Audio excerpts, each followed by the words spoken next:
최경영의 최강 시사. 최경영의 최강 시사 특별 기획. 2030의 시대가 온다. 집 같은 것도 그렇고 그런 게 제일 중요한 것 같아요. 지금 돈이 너무 다들 없고 힘드니까. 저는 그냥 저축을 했으면 좋겠는데 신랑은 계속 주식 투자를 하더라고요. 신랑이 계속 얘기해요. 자기야 은행에 넣어서는 아무것도 할 수 없어. 지금 이렇게 벌어서 자기가 월급에서 한 60%를 저축한다고 해서 집 살 수 있을 것 같아? 절대 안 돼. 우리한테 지금 남은 건 주식뿐이야. 주식을 안 하면 우린 집을 살 수가 없어. 계속 그렇게 얘기를 하거든요. 점점 이제 자산 격차가 심해지다 보니까는 이게 처음부터 기회조차 주어지지 않는 거에 대한 상대적인 박탈감 이런 거를 이제 많이 느끼게 되는 것 같아요. 더 엄청 진보였는데 이제 조금씩 이제 중도로 가는 것 같아요. 그러니까 예전에 그냥 보수 쪽에서 오랫동안 집권할 때는 진보가 이제 정권을 잡으면은 많이 바뀔 거라고 생각했는데 또 막상 보니까는 약간 실망스러운 부분도 있고. 불공정도 저는 그것도 능력의 일부라고 보기 때문에 솔직히 부정하진 않잖아요. 부모님이 잘 해주시면. 공정도 그냥 완전 공정 말고 출발선 그렇게 같이 하는 거 그런 거 말고 그냥 노력한 만큼 받을 수 있고 약간 사다리 걷어차지 말고 그 기회만 있으면 되지 않을까. 근데 요새는 약간 좀 걷어차지고 있지 않나. 집값 오르는 것도 그렇고. 공정도 완전 공정 말고. 아우, 재밌네요. 시대를 바라보는 2030의 생각 들어보셨습니다. 4.7 재보궐선거 이후에 우리 사회의 명확한 세력으로 떠오른 2030. 최근의 최강시사 특별기획 2030의 시대가 온다. 오늘 마지막 시간인데요. 연세대학교 김옥희 교수 나와 계십니다. 안녕하세요. 예, 안녕하세요. 교수님 나와주셔서 감사합니다. 예. 일단 들어보니까 돈 이야기, 집 이야기, 자산격차 이야기 를 좀 많이 하네요. 어떻게 들으셨어요? 2030 세대라 해서 돈이나 집이나 자산에 관심이 없다고 하기는 어려울 것 같습니다. 예. 그렇죠. 근데 이제 최근 우리 사회를 보면 좀 그런 경향이 좀 두드러진다고 볼 수 있겠죠. 예. 다른 세대에 비해서 더 관심이 있는 걸까요? 아니면 다른 세대만큼 관심이 있는 걸까요? 다른 세대보다는 좀 더 관심이 있는 것 같아요. 제가 보기에는요. 예. 예. 그 까닭은 이제 최근 우리 사회 현실을 그대로 좀 반영하고 있는 것 같습니다. 그러니까 부동산 가격도 좀 폭등했고요. 예. 그러니까 전체적으로 나라 이 전체의 부는 늘어나고 있는데 개인들의 삶은 특히 예. 젊은 세대들 같은 경우는 좀 어려워지고 있는 것이 우리 사회 현실이지 않나 하는 생각을 갖지 않을 수 없습니다. 상대적으로 불평등하다, 불공정하다. 다른 세대에 비해서 그런 생각이 가득한 것 같습니다. 그것은 이제 공정에 대한 어떤 생각들이 좀 다른 것 같아요. 예.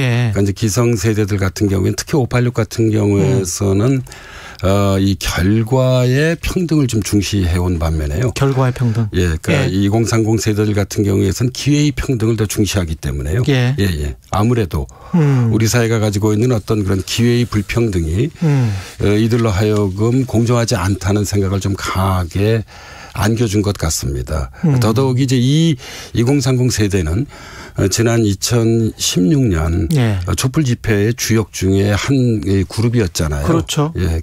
당시를 한번 떠올려 보면 아마 기억하실 겁니다. 수저계급론도 있었고 헬조선 담론도 있었는데요. 그러니까 사회가 좀 나아질 줄 알았었는데 그러니까 4년이 지난 현재 시점에서 보면 그들이 보기에는 그렇게 크게 우리 사회가 좀 나아졌다고 느끼지 않는 것 같습니다. 예.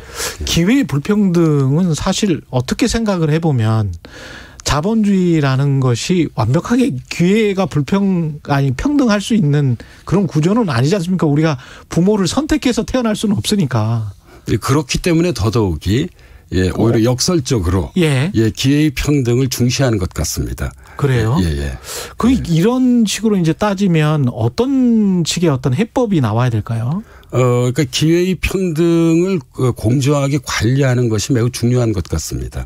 그러니까 우리 사회 같은 경우 보자면 평창 동계올림픽 때 이 남북 아이스하키 단일팀에 관한 논란도 있었고요. 예. 인국공에 관한 논란도 있었잖아요. 예. 그러니까 사실 이런 문제들이 다 젊은 세대들이 얼마나 기회의 평등을 중시하는지를 단적으로 잘 보여주고 있습니다. 그러니까 이 세대들은 어릴 때 입시부터 시작해서 취업 경쟁에 이르기까지 이 공정한 룰이 대단히 중요한 어떤 삶과 사회의 가치라고 내면화해온 세대들입니다. 예. 여기에 비해서 이 4050 세대, 특히 586 세대들 같은 경우에선 이런 기회의 공정이 갖는 어떤 그런 이 중요성, 이들이 이제 생각하는 어떤 그런 의미들을 좀 섬세하게 읽지 못한 부분이 있습니다.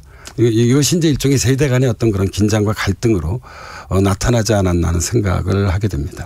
제가 어떤 외신에서 그런 걸 본 적이 있는데 아까 돈 이야기 했었지 않습니까? 근데 이제 돈을 많이 갖게 된 부자가 왜 됐느냐. 공화당 성향의 지지자들 미국 같은 경우는 개인의 노력 때문에 된 것이다. 이렇게 생각하는 사람들이 많았고 민주당 성향은 사회 구조가 그렇기 때문에 부자가 되거나 가난하게 된 것이다. 이렇게 생각하는 성향이 많았단 말이죠. 네. 그런 어떤 구조적인 일반론 또는 개인의 노력만 강조하는 이런 것에서 완전히 벗어난 건가요? 좀 어떤 뭐라고 우리가 이야기하는 어떤 삼지대 같은 게 지금 있는 건가요? 예, 그러니까 2030이? 예, 그러니까 예. 이렇게 볼 수 있을 것 같습니다. 예. 이제 저는 뭐 크게 보자면 586 세대라고 할 수 있는데 예. 그런 문화 속에서 커왔는데, 예. 그러니까 저희들은 사실상 젊은 시절에 조금 전에 말씀하셨던 것에서, 예. 그러니까 민주당식 어떤 그런 사고 방식으로부터 영향을 받았습니다. 예. 그런데 젊은 세대들 같은 경우에서는 외환위기 이후에 우리 사회에서 이른바 능력주의 사회가 본격화되면서 그러니까 공화당적 가치에 훨씬 더 가깝게 다가서게 됐습니다. 예. 개인의 노력이 중요하다. 그렇죠. 예, 예. 근데 네. 개인의 노력이 중요한데 그런데 기회는 제대로 줘야 될 거 아니냐 이런 생각인 거네요. 그러니까 기회를 제대로 준다는 것이 기회를 공정하게 줘야 한다는 것입니다. 예, 다시 말씀드리자면 저 사람도 받았으면 나도 받아야 된다. 예, 뿐만 아니라 예. 그렇게 주어진 기회가 그다음에 이제 중요한 것이 절차의 공정성인데요. 예. 그 절차가 공정하게 이루어져야 하는 것이죠. 그 절차가 공정하게 이뤄야 된다. 노력한 대가만큼 예. 보상을 받는 것이 젊은 세대들의 경우에 있어서는 다수가 그게 공정이고 그게 정의라고 생각합니다. 예. 그게 굉장히 잠재되어 있던 것들이 이른바 이제 조국 사태로 촉발이 됐다고 보이는 거군요. 그러면. 예, 그렇게 볼 수 있죠. 왜냐하면 조국 사태는 아직 이제 재판 진행 중이라서 우리가 이제 확정적으로 말할 수는 없지만 적어도 다수의 젊은 세대들이 보기엔 그러니까 조국 사태에 내재된 가장 큰 문제는 아빠 찬스와 엄마 찬스죠. 예. 그러니까 이 아빠나 엄마가 가지고 있는 어떤 능력이나 영향력이 그 아이들의 어떤 사회적 이 삶에 영향을 미쳤다고 보는 것입니다. 네. 공정하지 않다고 생각하는 것이죠. 그리고 그런 생각들이 지금 굉장히 이제 지배적인 것이고, 그게 이제 재보궐선거 결과에도 영향을 미쳤다 이렇게 보십니까? 저는 그렇게 볼 수 있다고 생각하는 편입니다. 근데 왜 그러면 총선 때는 그게 덜했을까요? 여러 가지가 있겠지만은요. 그러니까 총선 때만 하더라도 어떤 기본적으로 작동한 프레임이 이 문재인 정부의 어떤 국정 운영에 힘을 실어주자라고 하는 그것이 컸었고요. 그리고 두 번째로는 이 지난해 4월 총선은 이 코로나가 막 시작한 와중에 치러지게 돼서요. 이 코로나도 큰 영향을 미쳤습니다. 그러니까 대체적으로 우리나라가 초기 방역을 좀 잘한 셈이잖아요. 정부의 어떤 적극적인 어떤 그런 방역 정책이 선거에 영향을 미쳤다고 볼 수 있을 것 같습니다. 그러면서 시간이 흐르면서 이런 와중에 조국 사태에 대한 어떤 그런 1심 진행됐잖아요. 그래서 조국 사태를 좀 다시 돌아보게 됐고요. 그리고 이제 조국 사태는 어떻게 보면 이제 상징적인 사건이고요. 보다 이 중요한 것은 이른바 어떤 일상적으로 느끼고 있었던 거지. 조국으로 대표되는 기성세대의 내로남불. 내로남불이라는 개념은 저는 적절치 않다고 생각하고요. 선택적 공정이죠. 선택적 공정. 그러니까 자신은 불공정한데 젊은 세대들이 보기에 다른 이들에게 특히 젊은 세대들에게는 공정을 강조하는 그런 좀 위선적 태도에 크게 분노했고요. 그리고 저는 이것이 이 지난 4월 초 재보궐선거에 좀 반영되었다고 생각을 합니다. 우리 사회 그런 측면이 있다. 특히 지금 현재 뭐라고 해야 될까요? 기성세대들에게 그런 책임이 있다 이렇게 보시는 거죠. 예, 그런 이제 기성세대의 이중적 태도에 특히 분노했다고 볼 수 있죠. 예. 뭐 기억하시겠습니다만 우리 김상조 정책실장이나 이제 박주민 그 의원의 부동산 계약이 논란이 되기도 했었잖아요. 젊은 세대들이 보기에는 아주 전형적인 선택적 공정. 내로남불이었던 거죠. 이게 그 젠더 문제 같은 경우는 어떻게 보시는지 모르겠습니다. 남과 여로 갈라보고 2대남 이야기하고 뭐 이런 거는 어떻게 보세요? 그러니까 젠더 문제 같은 경우에서는 저는 서로 느끼는 그런 감각이 좀 다른 것 같아요. 그러니까 이제 2030 특히 이제 20대의 경우에 여성들의 경우에서는 본인들이 차별받고 있다고 생각을 하고 있고요. 남성들의 경우는 역차별을 받고 있다고 생각합니다. 왜냐하면 우리나라의 어떤 현실적 주어진 조건을 보면 여전히 어떤 그런 뭐 취업 등에서 여성들이 차별받고 있는 것이 사실 현실이거든요. 그래서 저는 뭐 20대 여성들이 갖고 있는 어떤 그런 차별에 대한 이런 생각들은 뭐 정확한 것이라고 봅니다. 그런데 이제 여기와 결합해서 이 우리나라에서도 이제 페미니즘 운동들이 거세게 일어났었잖아요. 뭐 가장 대표적인 것 시 이제 그 몇 해 전에 있었던 이제 해화역 시위 같은 것인데요. 이런 것들을 보면서 그 페미니즘 등을 20대 남성들이 지켜보면서 본인들이 오히려 역차별받고 있다고 생각하는 것 같습니다. 그래서 이런 서로 차별받고 있다는 두 개의 의식들이 좀 충돌해서요.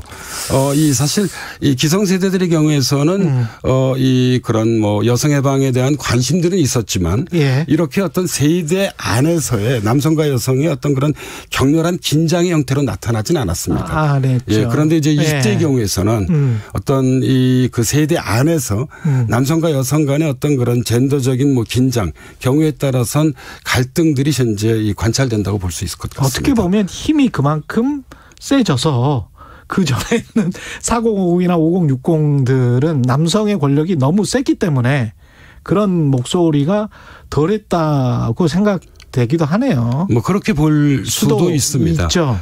사실 그 이 여성의 권리 향상이라고 하는 것은 그 사실 상당히 지속적 과정을 통해서 계속 이루어지는 것이라고 볼 수 있기 때문에. 근데 우리가 어디 책 속에 제가 이런 문구가 있더라고요. 세대 프레임에 불빛에 현혹되어서 엉뚱한 것만 바라보고 있는 것 아닌가. 저는 절반은 공감합니다. 이런 우려에 관해서는 어떻게 생각하십니까? 왜 그런가 하면 그러니까 사실 우리가 이 세대 문제를 다루게 될 땐 세대 간의 문제만 주로 다루게 되는데요. 그렇죠. 세대 내의 문제도 있습니다. 세대 내에도 불평등하잖아요. 그렇죠. 그러니까 2030 내에서도 사실 특히 이제 우리 30대 같은 경우에선 이른바 일찍 성공한 친구들 같은 경우는 전 지구를 무대로 해서 활동하고 있습니다. 그렇죠. 영어로 써서 죄송합니다만 일종의 위너 세대죠. 그러나 또 그렇지 않은 세대들도 있거든요. 그럼요. 우리가 흔히 3포 세대라고 얘기하잖아요. 그렇습니다. 취업하기도 어렵고 연애하기도 어렵고 결혼하기도 어렵습니다. 뭐 위너 세대에 대비해서 이들은 이 스스로를 루저 세대라고 생각할 가능성이 있습니다. 그러니까 이것은 세대 내에 관찰할 수 있는 불평등 현상이죠. 따라서 세대 문제를 볼 때도 우리가 이 세대 간 그리고 세대 내 이런 문제들을 좀 입체적으로 볼 필요가 있고요. 여기는 사실상 이런 점에 있어서 이 계층이나 계급 문제와 긴밀하게 연관되어 있습니다. 그래서 세대 프레임을 좀 지나치게 강조할 경우에는 이 계급이나 계층의 프레임이 좀 약화될 그럴 위험들이 있고요. 이 저희 사학자들 중에 일부 연구자들은 바로 이 점을 특히 강조해서 세대 담론이 과잉화되는 것들에 대해서 경계하죠. 우려를 하고 있습니다. 그런데 이제 뭐 언론이나 이런 공론장에서 보기엔 세대 프레임이 대단히 매혹적이거든요. 재밌죠. 당장 이 자신 집 안에서 관찰할 수 있는 거죠. 그렇죠. 그러니까 부모님 세대와 자녀 세대들의 생각이 다름을 우리는 매일매일 식탁에서 사실 느낄 수 있거든요. 그러니까 세대 문제가 대단히 매혹적인 것은 분명해 보입니다. 어떻게 해야 될까요? 이게 뭐 갈등만 하고 사회가 뭐 세대 간에도 그렇고 세대 내에서도 그렇고 그럴 수는 없는 것 같고 어떻게 풀어야 되겠습니다. 두 가지를 마지막으로. 좀 강조하고 싶습니다. 그러니까 2030 세대 문제는 사실상 우리 사회가 현재 직면한 새롭고도 좀 중요한 문제라고 생각합니다. 예. 왜냐하면 앞으로 대한민국 사회를 이끌어가야 할 지금 이 젊은 세대들이 이 상대적 박탈감을 크게 겪고 있거든요. 예. 따라서 이들이 우리 사회에서 제대로 일할 수 있는 여건을 만들어줘야만 됩니다. 예. 여건을 만들어준다는 건 말로만 쓰는 게 아니거든요. 예. 그러니까 적극적인 어떤 그런 이 뭐 고용을 포함한 청년 정책들을 추진해야 한다고 생각이 들고요. 예. 예. 그리고 이와 결부해서 지금 2030 세대들이 가지고 있는 공정의 감각이 기성세대와는 다릅니다. 따라서 제가 아까 말씀드렸던 기회와 절차, 기회와 절차의 어떤 공정 및 평등에 대한 섬세한 저는 정책적 접근이 필요하다고 생각합니다. 예, 그리고 마지막으로 세대 문제의 경우에서는 이 문화 혹은 교육의 문제도 대단히 중요합니다. 그렇죠. 예, 그렇다고 이게 뭐 정책을 통해서만 해결될 수 있는 문제는 아니거든요. 사람의 문제죠. 예, 우리가 그냥 이 가정 내에서 그다음에 회사 같은 조직 내에서 일상적으로 부딪히는 문제입니다. 그렇죠. 예, 따라서 어떤 세대 간에 저는 똘레랑스가 필요하다고 봅니다. 똘레랑스가. 예, 왜냐하면 상대방에 대한 어떤 그런 인내 나아가서 그 적극적인 이해가 필요하죠. 예. 이게 사실 우리가 대화를 많이 나눠야만 합니다. 예. 대화가 필요해. 예, 알겠습니다. 예, 지금까지 최경영의 최강시사 특별기획 2030의 시대가 온다. 김옥희 교수였습니다. 고맙습니다. 네, 감사합니다. KBS 1라디오 최경영의 최강시사 듣고 계신 지금 시간은 8시 46분입니다. 최경영의 최강시사는